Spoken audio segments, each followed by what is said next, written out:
नरसिंह मेहता जी के 3 संतान हैं। एक बेटी है कुंवरी बाई, जिसको नन्ही आप बोलते थे, वही आगे नानी बाई हुई, जिसका मायरो हम लोग सुनते हैं। मायरो की कई कथाएं हैं, आज थोड़ी सी कथा मायरो की आएगी, तो वो भी हम सुनेंगे।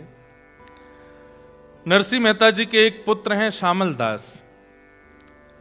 तो श्यामल दास देखने में बहुत सुंदर है। ऐसा होता है बंधुओं कि एक होती है रूप की सुंदरता, एक होती है नेत्र सुंदर, नाक सुंदर, होठ सुंदर, त्वचा सुंदर, कान सुंदर, हाथ सुंदर, पैर सुंदर। लेकिन एक होती है कि व्यक्ति का जो परिवेश है, पता नहीं क्यों वो वैसे ही सुंदर बनता चला गया है। एक स्वरूप की सुंदरता होती है, एक स्वभाव की सुंदरता। भजन भक्ति स्वभाव को सुंदर बनाता है। कई लोग हैं वो रूप से भी सुंदर होते हैं, पर उनका व्यवहार स्वभाव और ज्यादा सुंदर लगता है।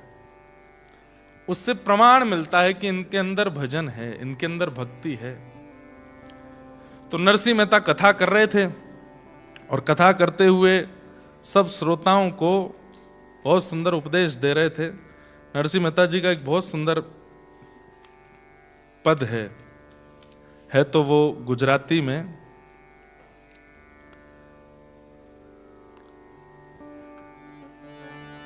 हम उसको बस भाव जो नरसिंह मेहता सुना रहे हैं, प्रवचन कर रहे थे, सब बैठ करके सुन रहे थे। भूतल भक्ति पदार्थ मूटू, भूतल भक्ति पदार्थ मूटू, ब्रह्मलोक नाही रे, भूतल भक्ति पदार्थ मूटू, ब्रह्मलोक नाही रे, पुण्य करी अमरापुरी पाम्या, अंत 84 माही रे, भूतल भक्ति पदार्थ मूटू, ब्रह्मलोक नाही रे, भूतल भक्ति पदार्थ मूटू। हरि ना जन तो मुक्ति न मागे, हर ना जन तो मुक्ति न मागे, मागे जन्मो जन्म अवतार रे, नित सेवा नित कीर्तन उत्सव, निरखवानंद कुमार रे, भूतल भक्ति पदार्थ मूटू, ब्रह्मलोक नाही रे। जो गुजराती हैं वो तो समझ रहे हैं। इस भूतल पर एक बहुत सुंदर अवसर के रूप में हमें भक्ति मिली है, जो कि ब्रह्मलोक में भी प्राप्त नहीं होती, ब्रह्मा को भी दुर्लभ है। इस भक्ति को जीवन में आश्रय दो, नरसिंह मेहता ऐसा समझा रहे हैं। हरि ना जन तो मुक्ति ना मांगे, हरि के जन मुक्ति की कामना नहीं करते हैं। वो क्या मांगते हैं? मांगे जन्मों जन्म अवतार रे, कि हम बार बार जन्म लें। हरि हम कब होंगे ब्रजवासी, ठाकुर नंद किशोर हमारे, ठकुरानी राधासी, हरि हम कब होंगे ब्रजवासी, हरि हम अब उसको वैसे नहीं दो जैसे पहले था, उसमें ही मन लग गया। अब मेरा कर दो। हमारे संघ के साथी सब इतने अच्छे हैं, 1 घंटा पहले आते, लेकिन ये नहीं देखते व्यास जी को कष्ट काय में हो सकता है। बीच कथा में सब क्रिया करेंगे। जय हो, धन्य है आप। कथा के बीच में हमारा धारा प्रवाह रुक जाता है। बस बड़ी मुश्किल से तो गुजराती समझा रहे हैं हम। नित्य सेवा नित्य कीर्तन उत्सव, निरखवानंद कुमार रे, भूतल भक्ति पदार्थ मोटू। भक्त क्या मांगते हैं? नित्य सेवा। हमारे एक जीजा जी अनुराग गोस्वामी, वो श्री राधारमण जी के सेवायत गोस्वामी हैं। 3 बहनें, तो सबसे बड़ी वाली बहन जो है वो राधारमण जी में उनका ब्याह हुआ। तो एक दिन हमारे जीजा जी हमारे पास बैठे और हमसे बोले,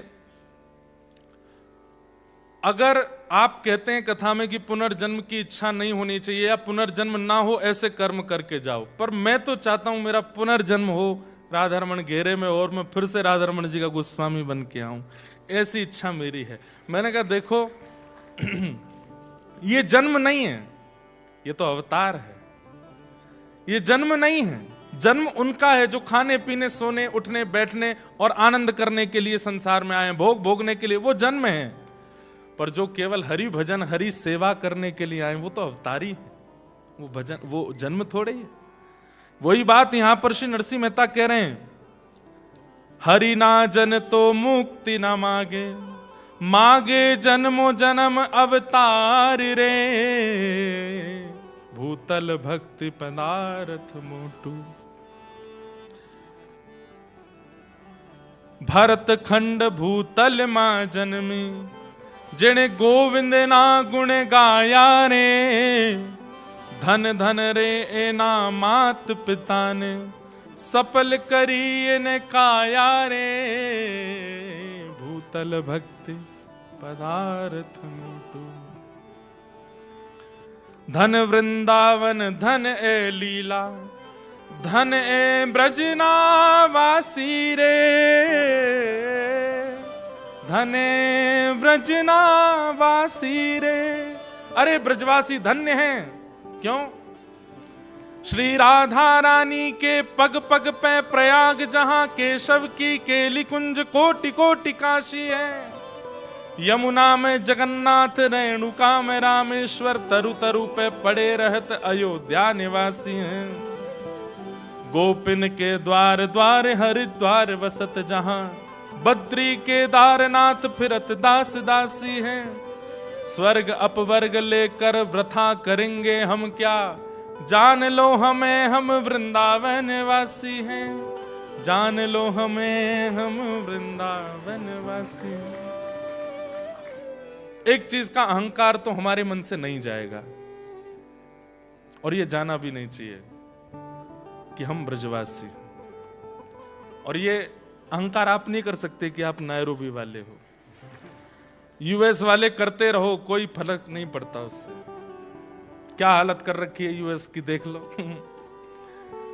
अरे भैया, ये अहंकार कि हम वहां के वासी हैं, ये तो ब्रजवासी ही कर सकते हैं।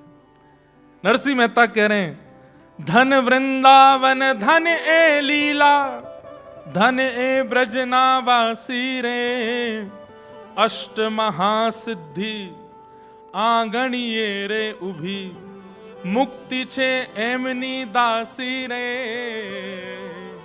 भूतल भक्ति पदार्थ मोटू, ब्रह्मलोक मानाही रे, भूतल भक्ति पदार्थ मोटू। ए रसनो स्वाद शंकर जाने, ए रसनो स्वाद शंकर जाने, के जाने सुख जोगी रे, कोई एक जाने व्रजनो गोपी, कोई एक जाने ब्रजनो गोपी, भड़े नरसैयो भोगी रे, भूतल भक्ति पदार्थ मोटू, ब्रह्मलोक मानाही रे। नरसिंह मेहता प्रवचन कर रहे थे और आगे सबसे आगे बैठ करके उनका पुत्र श्यामल दास रो रहा है, नेत्रों से अश्रुपात हो रहे हैं। किस बात के लिए? कि मैं कितना भाग्यशाली हूं कि मैं नरसिंह जी का पुत्र हूं। नरसिंह जी के पास में भोजन की व्यवस्था नहीं है, नरसिंह जी के पास में कपड़े पहनने को लिए नहीं है, लेकिन नरसिंह ऐसे भक्त हैं कि उनके पुत्र इस बात का सौभाग्य मानते हैं। बहुत सारे श्रोता बैठे थे, गिने चुने लोग कथा सुनने आते थे। आज की कथा जैसी विश्राम हुई, सब लोग उठ करके जाने लगे, लेकिन एक तो श्यामल दास नहीं उठा और एक पीछे एक व्यक्ति नया नया बैठा था, वो भी नहीं उठा। नरसिंह मेहता बोले, मैं अपने श्रोताओं को जानता हूं, पर ये मैंने पहली बार देखा, कौन हो भैया? तब उन्होंने हाथ जोड़ करके कहा, बोले मैं बड़नगर से आया हूं, मेरा नाम दीक्षित है, मैं बड़नगर के बहुत बड़े एक उद्योगपति ब्राह्मण हैं, मदन राय मेहता। मैं उनका कुल पुरोहित हूं, मैं उनका कुल पुरोहित हूं। बहुत ध्यान से सुनिए, सब लोग इधर देख के सुनिएगा कथा। तो दीक्षित जी यहां क्यों बैठे थे कथा में? दीक्षित जी को उनके यजमान यानी कि मदन राय मेहता ने कहा था कि आप मेरे बेटे के लिए, मेरी बेटी के लिए सुयोग वर ढूंढ के लाओ। तो दीक्षित जी ने कहा कि हमारे गुजरात में जूनागढ़ है, वहां बहुत ब्राह्मण रहते हैं, मैं जूनागढ़ जाता हूं, वहां से कोई ब्राह्मण बालक देख के लाऊंगा आपकी पुत्री के लिए। क्योंकि मदन राय मेहता जो थे उस जमाने में 10 लाख की संपत्ति के स्वामी थे, बहुत बड़े आदमी थे, और उनकी पुत्री ब्राह्मणी, उसके लिए ऐरा गैरा कोई हो नहीं सकता था। तो इसलिए उनकी पुत्री के लिए सुंदर वर ढूंढने के लिए, पति ढूंढने के लिए ये दीक्षित जी निकले थे। तो मदन राय मेहता ने जूनागढ़ के सारंगधर नाम के एक व्यक्ति को पत्र लिख करके दिया कि मैं अपने कुल पुरोहित को भेज रहा हूं, मेरी बेटी के लिए अच्छा वर मिले, आप इनको जूनागढ़ में अच्छे ब्राह्मण परिवार दिखा दीजिएगा। ध्यान से सुनिएगा। तो जो सारंगधर जिसको पत्र लिखा था, उसने सोचा कि मदन राय इतने बड़े परिवार है, इतने धनवान हैं, उनकी बेटी से अगर मेरे बेटे का ब्याह हो जाए तो कितना अच्छा रहेगा। तो सारंगधर के पास जब दीक्षित जी आए तो सारंगधर जी ने कहा, आप बाहर तो बाद में देख लेना, पहले मेरा ही बेटा देख लो। तो दीक्षित जी ने जब उनका बेटा देखा तो बेटा व्यसनी लगा, चेहरे से ही व्यसनी, देखने से ही पता चल रहा था कि व्यसन करता है। तो उन्होंने कह दिया, भैया हमको तुम्हारा बेटा भा नहीं रहा, और दिखाओ। तो 2-4 उनके मित्र थे, उनके बेटे दिखाए, वो भी नहीं भाए। जब कहीं भी कोई बेटा नहीं भाया तो सारंगधर ने विचार किया, इनको कोई का बेटा भाई नहीं रहा है, अब क्या करें। तब 2-4 जो मन चले थे, जो चिढ़ते थे नरसिंह मेहता जी से, उन्होंने कहा, बोले अब ये कोई नहीं भा रहा है, बहुत बड़ा राजकुमार चाहिए, तो इनको एक काम करो, वो श्यामल दास है ना नरसिंह मेहता का, वो दिखवा दो। जब उसको देखेंगे तो अंत में ये आएगा कि भाई इस पूरे नगर में इतना बढ़िया कोई है ही नहीं, तो लौट फिर के तुम्हारे बेटे का ही तिलक करके चले जाएंगे, श्यामल दास से मिलवाओ। अब लोग बाग भक्तों के साथ करना तो चाहते हैं छल, लेकिन ठाकुर जी उस छल को सुंदर क्रिया में परिवर्तित कर देते हैं। अब वो दीक्षित जी को भेज दिया, बोले देखो पूरे जूनागढ़ के अच्छे लड़के देख लिए, आपको कोई पसंद नहीं आया, अब एक ही बचा है, उस जैसा भगत, उस जैसा सुंदर, उस जैसा सुयोग्य लड़का अगर आपको पसंद नहीं आया तो फिर आपके लिए इस धरती में कोई लड़का है नहीं। बोले कौन? बोले हमारे यहां नरसिंह मेहता है, उनका बेटा श्यामल दास। आहा, दीक्षित जी इसीलिए कथा में बैठे थे। नरसिंह मेहता जी का प्रवचन सुनकर के उनके भाव तो भर ही गए, तुरंत गए, बोले मैं मदन राय मेहता का कुल पुरोहित हूं, आपका पुत्र श्यामल दास, उसको देखना चाहता हूं। नरसिंह मेहता बोले क्या देखना चाहिए? ये बैठा, यही है मेरा पुत्र। पीछे मुड़ करके देखा तो नेत्रों में आंसू, भाव विभोर श्यामल दास पड़ा है। ये स्थिति देखकर के दीक्षित जी बोले, भैया मैंने लड़के तो बहुत देखे, लेकिन कथा में इतने भाव से बैठ के कथा सुनने वाला लड़का मैंने नहीं देखा। नैन नक्श देखना दूर की बात, बाकी की चीजें देखना दूर की बात, उन्होंने तो पक्का कर दिया, बोले यही हमारे यजमान की बेटी के लिए, इससे अच्छा बेटा नहीं मिलेगा। नरसिंह मेहता बोले रुकिए रुकिए रुकिए, इतनी जल्दी निर्णय मत लीजिए। शास्त्र आज्ञा करते हैं कि पुत्री के लिए वर देखने में 4 चीजों का ध्यान रखना चाहिए। पुत्री के लिए वर देखने में 4 चीजों का ध्यान। सबसे पहला कुल, कुल कैसा है। दूसरा देखना चाहिए शीलवान है कि नहीं, कहीं बहुत ज्यादा आडंबर वाले तो नहीं है, कहीं बहुत ज्यादा पाखंडी तो नहीं है, क्रोधी तो नहीं है, शीलवान होने चाहिए। और तीसरा होता है रूप, लड़का सुंदर होना चाहिए। अपनी पुत्री को हम ऐसी किसी को नहीं दे देंगे, उसका रूप सुंदर होना चाहिए। और अंतिम होता है धन। हमसे थोड़े धनवान ज्यादा होने चाहिए, वहीं अपनी पुत्री को भेजेंगे हम। पुत्री का विवाह सदैव अपने से उच्च खानदान में ही करना चाहिए, यह नियम है। पिता को इस धर्म का पालन करना चाहिए। नरसिंह मेहता ये बात दीक्षित जी से कह रहे हैं कि महाराज कुल, शील, रूप, धन ये सब देखना चाहिए। धन तो मेरे पास है नहीं। कुल मेरे पास कैसा है कि ब्राह्मणों ने मुझे नागर वंश से निकाल दिया, भैया ने मुझे घर से निकाल दिया, कुल भी मेरे पास नहीं है। रूप, अब रूप तो जैसा है बस चंदन फोटा लगाते हैं ऐसा ही रूप है, बचा कुचा एक शील ही है हमारे पास और कुछ नहीं है। दीक्षित जी बोले बस वही चाहिए और कुछ नहीं चाहिए, शीलता ही चाहिए। तुरंत नारियल निकाल करके श्यामल दास की गोद में रख दिया, तिलक कर दिया। बोले रोका हो गया तुम्हारे बेटे का। नरसिंह मेहता बोले मदन राय मेहता बहुत बड़े आदमी हैं, मैं उनके बिल्कुल पांव की धूमन भी नहीं हूं, मैं कैसे करूंगा ये सब। बोले करना तुमको थोड़ी, तुम तो बस बारात लेके आना, करेंगे तो मदन राय मेहता करेंगे सब।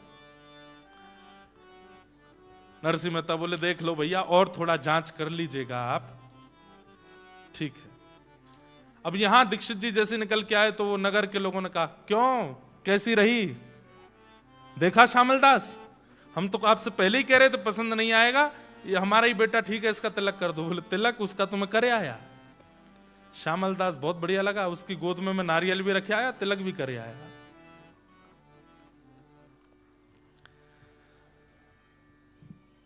सब नरसिंह मेहता से चढ़ने वाले सोचने लगे हम करना तो कुछ और चाहते हैं, हो कुछ और कैसे जाता है। अभी नरसिंह मेहता के बेटे श्यामल दास का ब्याह वो मदन राय मेहता की बेटी से होगा। सब लोग बोले अरे मदन राय की बेटी से, अरे नरसिंह बारात भी नहीं लेके जा पाएगा ऐसी, अरे कितना बड़ा आदमी है वो, उसको जब पता चलेगी नरसिंह कैसा आदमी है तो क्या वो कहां अपनी बेटी का ब्याह करेगा।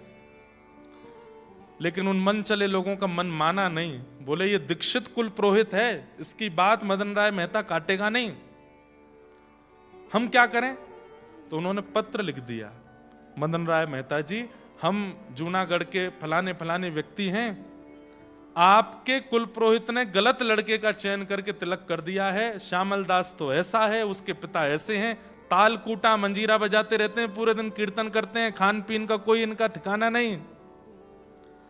आपकी कुल की बेटी ऐसे घर में आवेगी, हम तो जूनागढ़ के निवासी हैं, हमारे यहां के सबसे नीचे घर में आपकी बेटी आवे, ये हमसे देखा नहीं जाएगा।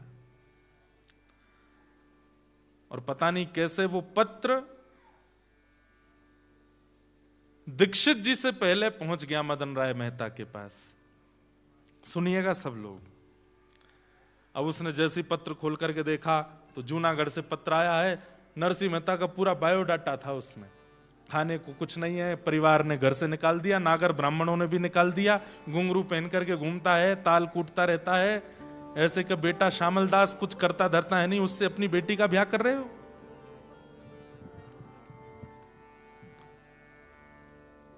देख करके मदन राय तो बहुत परेशान हुआ, बोले मेरे कुल गुरु कैसे बेटे का तिलक करके आए। यहां पर कुल गुरु जैसे ही आए आकर के वो तो नाचने लगे।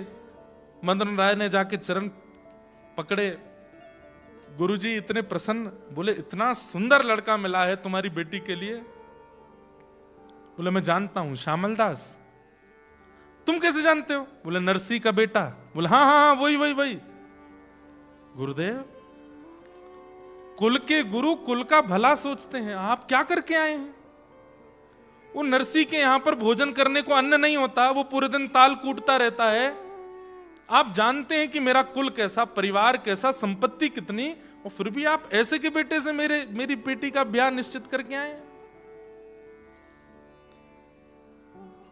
मैं मरते मर जाऊंगा लेकिन अपनी बेटी को श्यामल दास से ब्याह नहीं कराऊंगा। कुल पुरोहित बोले तुम्हें कैसे पता कि ये सब स्थिति है। बोले देखो पत्र आया है। बोले तुम वो नहीं देख पाए जो मैं देख करके आया हूं। अरे दूसरों के घरों में जाते हैं तो संपत्ति दिखाई देती है, दूसरों के घरों में जाते हैं तो व्यवस्थाएं दिखाई देते हैं, नरसी के घर में जाकर के तो वृंदावन का अनुभव हो रहा था, नरसी के घर में जाके द्वारिका का अनुभव हो रहा था। नरसी के घर में जाके ऐसा नहीं लगता कि यहां लोग रहते हैं, ऐसा लगता था कि यहां परमात्मा रहता है। तुम्हारी बेटी, तुम भले ही बहुत धनवान हो, नरसी इतना धनवान नहीं है, लेकिन तुम्हारी बेटी उस घर में बहुत प्रसन्न रहेगी, और मैं तुम्हारा कुल गुरु हूं, मुझ पर थोड़ा तो विश्वास करो। अरे कल को मेरी बेटी को अगर दुख लगा तो आप जाएंगे उसको संभालने के लिए? मैं बस आपसे एक ही प्रार्थना कहता हूं, गुरुजी आज तक आपकी बात नहीं काटी, लेकिन उससे अपनी बेटी का ब्याह नहीं करूंगा। यहां दीक्षित जी ने भी हट कर ली, बोले कि मैं टीका वापस लेकर के नहीं आऊंगा, मैं संबंध तोड़ के नहीं आऊंगा, तुम चाहो तो मेरा अंगूठा काट दो जिससे मैं तिलक करके आया हूं, लेकिन ब्याह मैं पक्का करके आया हूं। अब मेरे प्राण चले जाएं तो तुम अपनी बेटी का ब्याह कहीं और कर देना, लेकिन मेरे जीते जी तो ब्याह वहीं होगा। पत्नी ने कल की आई मदन राय मेहता जी की आकर के बोली, आप क्यों गुरुदेव से इतना हट कर रहे हैं? अरे देखो देवी, मैं कहां मुंह दिखाऊंगा, कल को पता चलेगा मेरी बेटी का कहां ब्याह हुआ, लोग क्या बात बनाएंगे। लोग गुरुदेव कह रहे हैं सब ठीक होगा, हम पे इतनी संपत्ति है, हम इतने धनवान धनी मानी लोग हैं, कुछ धन संपत्ति हम भेज देंगे उनके यहां, वो व्यवस्था कर देंगे। अब गुरुजी करे आए हैं तो वहीं होने दो ब्याह। मदन राय मेहता ने बात मान तो ली, लेकिन रातों की नींद उड़ गई। कुछ घर के लोगों से उसने सलाह मशवरा की और कुछ घर के लोगों को एकांत में ले जाकर के बताया, बोले मेरी बेटी का ब्याह ऐसे ऐसे हो रहा है, वो देखने में तो सुंदर है लेकिन घर परिवार ऐसा है, मैं क्या करूं। बोले आप एक काम करो, नरसी मेहता जी को सीधे पत्र भेजो और पत्र में इतनी व्यवस्थाएं लिख दो, इतनी व्यवस्थाएं लिख दो कि हमको ऐसी बारात चाहिए, ऐसी बारात होनी चाहिए, ऐसी घोड़ी होनी चाहिए, बारात में आने वाले लोगों की पोशाक ऐसी होनी चाहिए, पाग ऐसी होनी चाहिए, इतनी व्यवस्थाएं लिख दो कि देख करके नरसी मेहता अपने आप ही संबंध तोड़ देंगे। बोला हाँ ये बात सही कह रहे हो।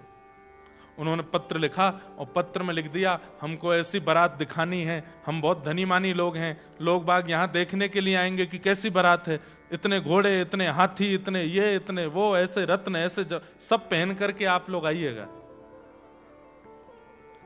और पत्र फोल्ड करके उसके ऊपर जय श्री कृष्ण लिख के भेज दिया। नरसिंह मेहता जी के पास पत्र पहुंचा। जैसे ही पत्र पहुंचा, नरसिंह मेहता जी ने देखा पत्र के ऊपर क्या लिखा है, जय श्री कृष्ण। तुरंत देखकर अरे अरे तो ठाकुर जी का पत्र, दूसरे का पत्र पढ़ना नहीं चाहिए। मैं दूसरे का पत्र नहीं पढ़ता। जय जय आपका पत्र है, आप पढ़ो। पत्र जाके वो अनओपन्ड पत्र, वो फोल्डेड पत्र ही धर देखा ही नहीं। खड़े खड़े ठाकुर जी के, नरसी देख तो ले घोड़े कितने हैं, ये हाथी कहां से आएंगे इतने।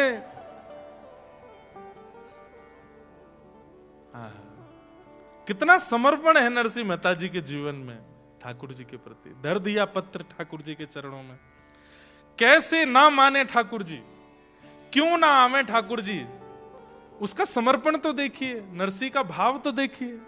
केवल कृष्ण लिखा है पत्र के ऊपर, तो उस पत्र को खोलूंगा नहीं, ठाकुर जी का पत्र है।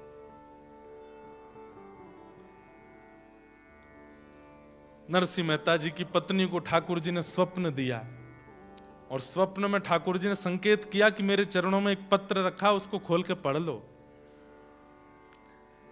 जैसे ही पत्नी ने खोल करके देखा और उसके लिखी हुई सब बातें देखी, वो तो उनका तो बीपी हाई हो गया, श्वास चलने लगी। बोले कैसे होगी इतनी व्यवस्था, आपने पढ़ा क्यों नहीं है, कितने दिन हो गए इस पत्र को आए हुए। बोले महीना भर हो गया। बोले इसमें लिखा है अक्षय तृतीया को बारात लेकर के हमको जाना है और अक्षय तृतीया परसों है, 1 महीना से पत्र धरा विराज रहा है, आपने पढ़ा नहीं। देवी उन्होंने ऊपर नरसी क्यों नहीं लिखा, जय श्री कृष्ण लिख के भेजा था, इसलिए मैंने तो ठाकुर जी के चरणों में रखा। अब ठाकुर जी जाने, महीना भर ठाकुर जी ने पत्र रखा है तो ठाकुर जी ने कुछ तो व्यवस्था रखी होगी। मेरा एक ही बेटा है, उसका विवाह होना है, परसों अक्षय तृतीया है, हमें बारात लेकर के निकलना है। घर में मंगल गान गाए जाते हैं, नगर की सब महिलाएं आती हैं, खूब उत्सव मनाए जाते हैं। कैसे होगा ये सब?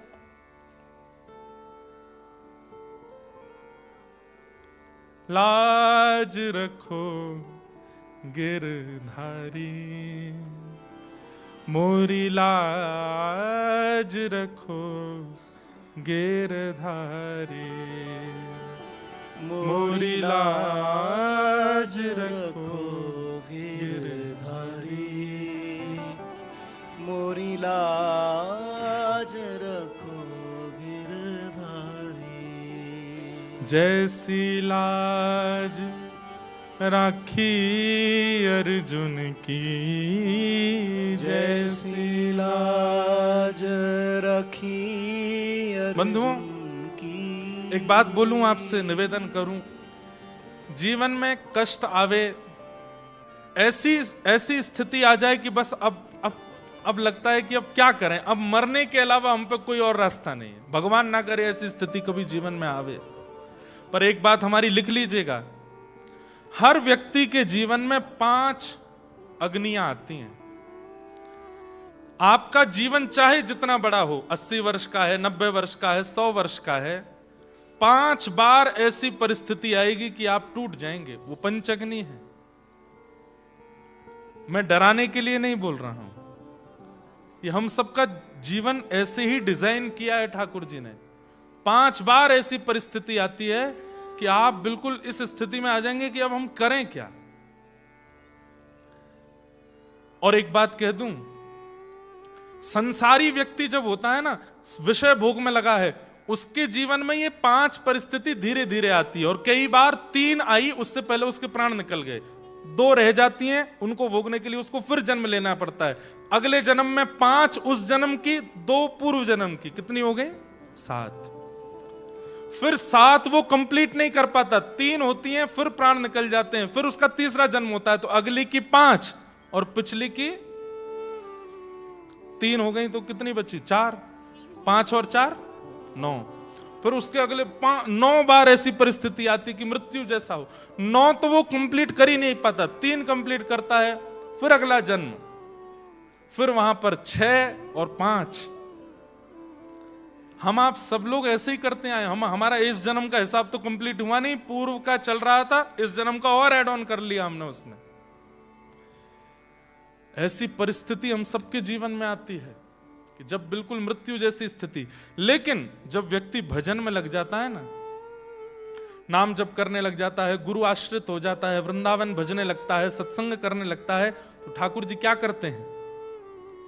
ठाकुर जी कहते हैं, इसके जीवन की जितनी अग्नियां हैं जल्दी जल्दी सब भेजो, खत्म करवाओ, कोई पेंडिंग मत छोड़ो।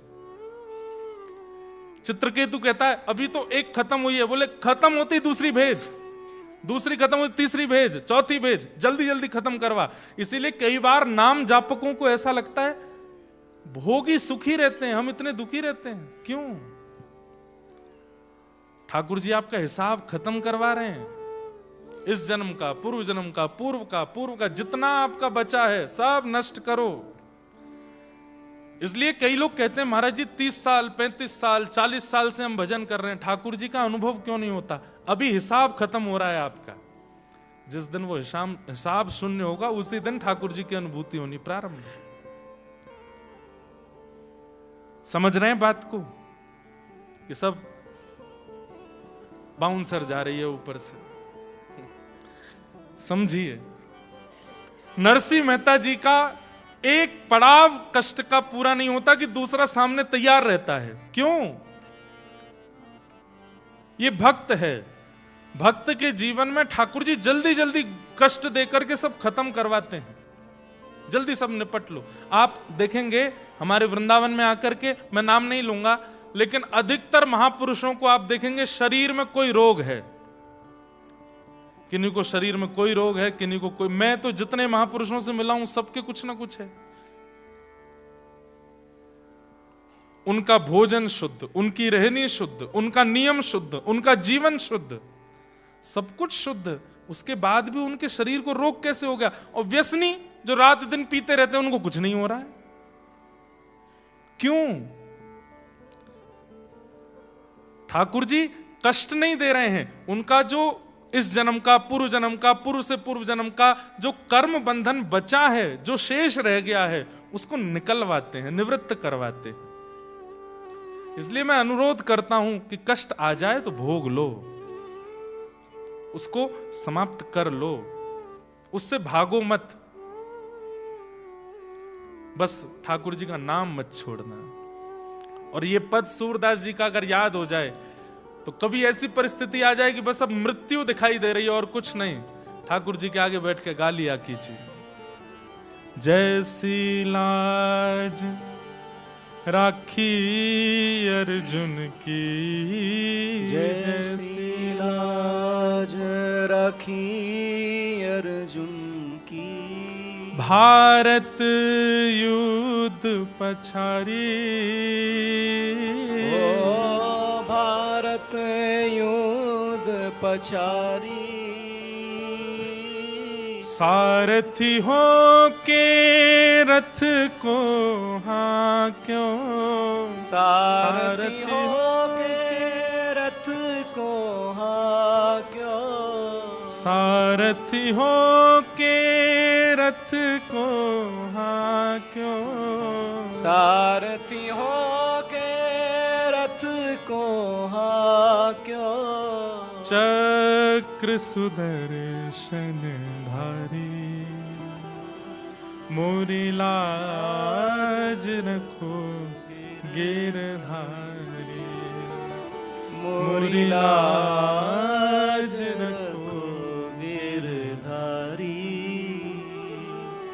मोरी लाज। सूरदास जी का पद है, मेरे साथ गाइए।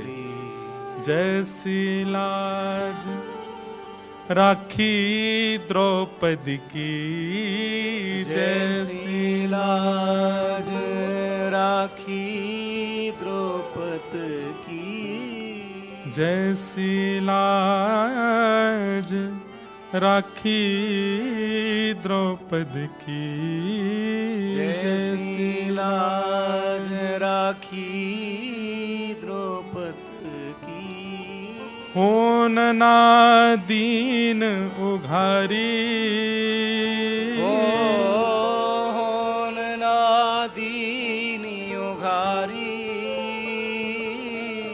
खेचत खेचत दो भुज हाके, खेचत खेचत दो भुज थाके, खेचत खेचत दो भुज थाके, खेचत खेचत दो भुज थाके, दुशासन पचधारी, चीर बढ़ायो मुरारी, मोरी लाज रखो गिरधारी, मोरी लाज रखो गिरधारी।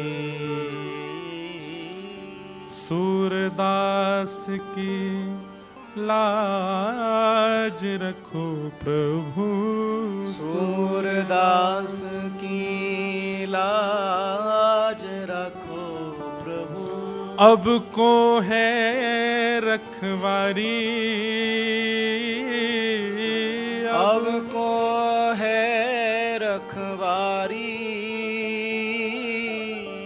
राधे। इस पद की एक बहुत विशेष बात है, शुरुआत से लेकर के अंतिम प्रथम पंक्ति तक सूरदास जी ठाकुर जी से प्रार्थना कर रहे हैं, लेकिन इतने में भी ठाकुर जी ने जब नहीं सुना तो अंतिम पंक्ति में सूरदास जी ने ठाकुर जी से बोलना बंद कर दिया और क्या गाने लगे, राधे राधे सुमिरो प्यारे, राधे राधे सुमिरो प्यारे, श्री हरिदास दुलारी, मैं शरण पड़ो हूँ तुम्हारी, मोरी लाज रखो गिरधारी,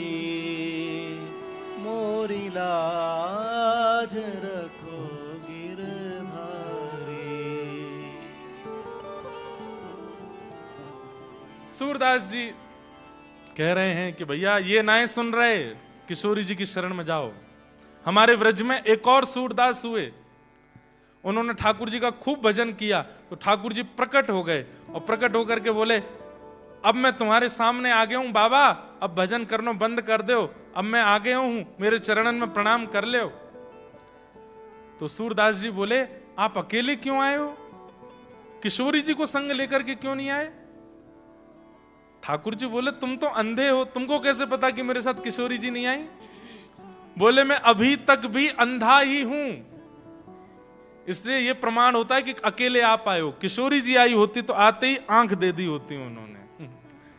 किशोरी जी इतनी देर अंधा नहीं रहने देती मुझे। तो ठाकुर जी बोले, अच्छा, तो फिर लगी शर्त, अभी किशोरी जी को बुलाऊं, अगर उनने आए करके बिना पूछे आंख नहीं दी तो बाबा तू हार जाएगा, फिर जो कहूंगा सो करना पड़ेगा।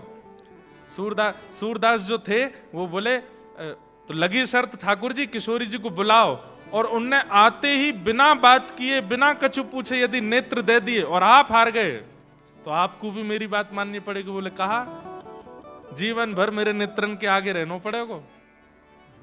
ठाकुर जी बोले, ठीक है, शर्त लगी। तुरंत किशोरी जी को आह्वान की हो, राधे राधे करुणामयी कृष्ण प्यारी, मेरी सुधली जो श्री वृषभानु दुलारी, मेरी सुधली जो श्री वृषभानु। इतने में ही तप्त कांचन गौरांगी श्री राधे वृंदावनेश्वरी प्रकट हो गई। और जैसे ही किशोरी जी प्रकट हुई, प्रकट होकर के नेत्र खोल करके देखा श्याम सुंदर खड़े हैं, और बगल में एक बाबा है जिसके नेत्रों में पुतली नहीं है, मतलब अंधा है। ठाकुर जी बोले, और श्यामाजू आप कहां ते आई हो इतना विलंब लगाए के? किशोर जी बोली, बाद में बात करेंगे।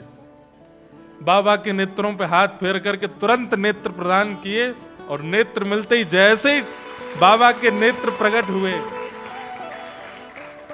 किशोरी जी बोली, अब बताओ क्या कह रहे थे? बोले, क्या कह रहे थे, क्या कह रहे थे? हार गए हो मैं? अरे करुणामयी किशोरी जी, इतनी ज्यादा करुणा काय को है आप में? अरे पूछ तो लो, बाबा को नाम कहा है, पूछ तो लो, काय को हमें बुलाए रहे हो है, क्यों मैं यहां खड़ा हूं, क्यों यहां आप आई हो? आपने बिना कछु पूछे विचारे सीधे वाके नेत्र प्रदान कर दिए। किशोरी जी बोली, मुंह पे दूसरे को कष्ट देखो ना जावे। ऐसी हमारी प्रिया जी। आहा। जैसे ही नरसिंह मेहता ने ठाकुर जी से कहा कि नाथ, अब मुझे चिंता नहीं है कि मेरे पुत्र की बारात कैसी हो, लेकिन इतना कुछ लिख करके भेजा है, किसी और की मान की बात है, मेरे मान की बात नहीं है। वंशीधर मेहता जिसकी पुत्री से मेरी मदन राय मेहता जिसकी पुत्री से मेरे बेटे का ब्याह, उसके मान की बात है। नाथ, मुंह पे तो कोई व्यवस्था है नहीं, मैं तो घोड़ी लाने के लायक भी नहीं हूं, आप ही आकर के कोई व्यवस्था करो। इतने में ही ठाकुर जी रुक्मणी जी से बोले, रुक्मणी जी आप द्वारिका की रक्षा करो, मैं जाऊं। रुक्मणी जी बोली, ये क्या लगा रखा है आपने? रोज रोज ये नरसिंह मेहता के पास चले जाते हो, कभी सांवरिया सेठ बन के चले जाते हो, कभी नरसिंह मेहता बन के उसके पिताजी का श्राद्ध करने चले जाते हो, कभी कुछ रूप में कभी कुछ रूप में। ठाकुर जी बोले, भक्त बुलाएंगे तो जाना। बोले, मैं इसलिए नहीं कह रही हूं कि आप जाओ मत, अकेले क्यों जाते हो, हमको भी ले चलो, हम भी चलेंगे, हम भी नहीं नरसिंह मेहता। अरे अरे वाह वाह रुक्मणी जी, आपने तो मेरे मन की बात की, चलो। बोले, करना क्या है? बोले, यजमान बन के जाएंगे। नरसिंह मेहता जी का कहीं प्रवचन सुना था, तब से नरसिंह मेहता जी के शिष्य हो गए हैं। ऐसी भावना से मैं और आप जाएंगे और जाकर के नरसिंह मेहता जी के पुत्र की बारात सुंदर करेंगे। यहां रुक्मणी जी और ठाकुर जी संपूर्ण द्वारिका के लोगों को जगाया, सबसे कहा महंगे वाले वस्त्र पहन करके आओ, गले में हार पहन के आओ, अपने घर में जितने घोड़े हैं, हाथी हैं, सबको लेकर के चलो। बोले, कहां जाना है? बोले, हमारे एक परम मित्र हैं वहां द्वारिका में, सबको बता दिया, हमारे मित्र हैं, उनके बेटे की बारात सजाने जाना है। और महाराज द्वारिका के समस्त यदुवंशी, लाखों की तादाद में घोड़े, लाखों की तादाद में हाथी और सुंदर, सब लोग अपने अपने आभूषण पहन करके बच्चों को किसी को नहीं पता किसकी बारात में जा रहे हैं, सब सज के जा रहे हैं। ठाकुर जी ने कहा है जाना है।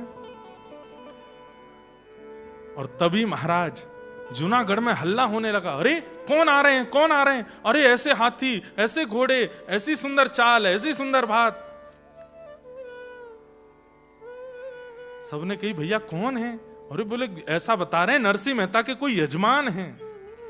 आहा, नरसिंह मेहता जी तुरंत भवन से निकल करके आए, आकर के देखी तो लोग बागों को देख करके ऐसा लग रहा था मानो जैसे गंधर्व आ गए, देवी देवता आ गए हों। लेकिन जैसे एक श्वेत हाथी के ऊपर सुंदर एक सिंहासन था, उस पर बैठे हुए श्याम वर्ण के ठाकुर जी, गौर वर्णा श्री रुक्मणी जी, जैसे ही उनको देखा है नरसिंह मेहता तो पहचान के कोई यजमान नहीं है, ये तो साक्षात सांवरिया सेठ आए हैं हमारे।